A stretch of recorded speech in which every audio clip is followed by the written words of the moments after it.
Welcome back to the Flagship Studio. I'm Christine Heenan. I'm joined today by Lovisa Afzelius, CEO and founder of, among many flagship companies, Prologue Medicines.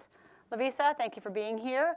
As you know, Newbar's annual letter released today talks about polyintelligence, the notion of the intersections between machine intelligence, human intelligence, and machine intelligence. Many of your companies have been founded on this insight, including Prologue Medicines. Tell us specifically about viral proteins. Absolutely. So Prologue Medicine is, as you say, it's all about harnessing viral proteins. And over evolution, these viruses have interacted with the host, and the proteins themselves have been optimized by this very high mutational rate that we see through evolution and through nature.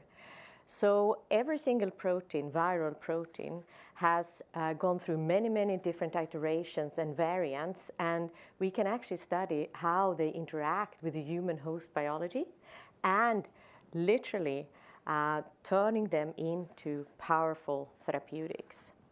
So what the entire viral proteome is actually massive. There are about 6.2 million sequences. Just describe the viral proteome and what's meant by that. So what many may not know is that viruses, they can hijack, for example, human proteins and then continue to evolve them.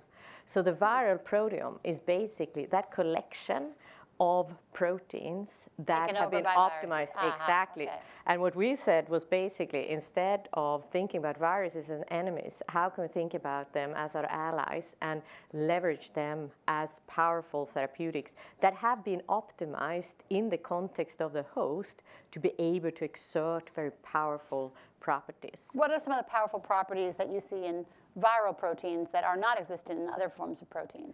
So there are many. I think, first of all, what we're seeing is that some of these proteins, they actually take on multi-targeting. So by design, they actually engage with many different receptors simultaneously. Another feature is that they are oftentimes miniaturized.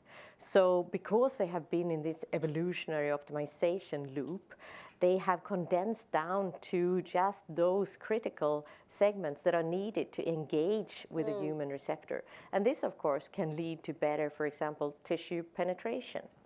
And what's also something that was one of our biggest questions when we started off was really how will they engage with the human immune system and aspects such as immunogenicity.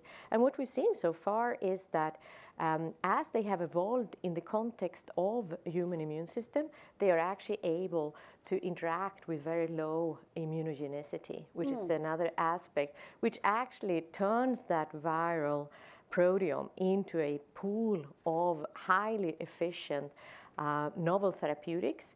But that evolutionary cycle also points us towards where is actually evolution taking place. And that also tells us something about what are the pathways you should be going after and what are targets that are very exciting, that could be very powerful in engaging with human biology, for example. Let me pick up on that, pathways and targets. Where will your team focus this year in terms of pathways and targets in these enemies turned allies? Yeah.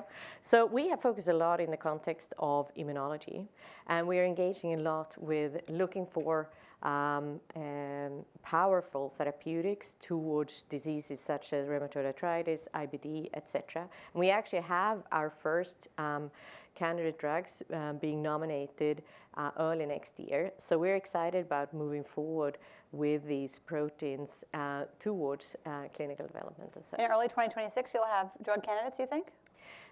That's our plans. Excellent. Yeah. All right. Well, you've heard the expression, the past is prologue. It sounds like maybe prologue is in fact the future. Thank you for joining us, Lovisa, here in the Flagship Studio. Thank you, Christine.